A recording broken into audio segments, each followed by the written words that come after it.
The anti-competition authorities in the U.S. don't really, and they've recently said that they don't really see big internet ecosystems as a problem, because big internet ecosystems put everything together and give the customer a better service. But what the EU is arguing today is that actually, let's put aside whether the customer gets a better, cheaper service, and let's look at whether Google is prohibiting innovators, European innovators, from coming up in browsers, in search engines, in other apps that Google is dominant in. So it's a completely different approach. It's not just fines. It's also all the new privacy regulations that you and I have talked about a couple of times. Those are going to add regulatory cost burdens. That is going to drive the price of technology. Now, the price now for a lot of this stuff is zero, but the back-end costs may ultimately go up. It's a bit of a regulatory hidden tariff, is it not?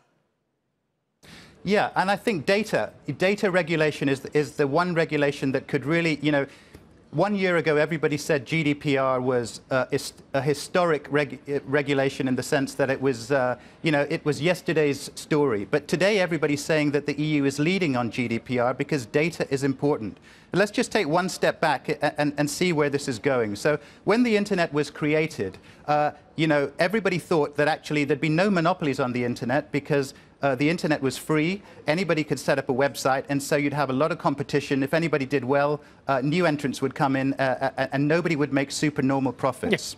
But actually one thing was not foreseen, and that is that people made money on the internet essentially from advertising. Leave aside Netflix's subscription model, which is successful. The way to make money on the internet is advertising. Advertising means you've got to collect data on your customers.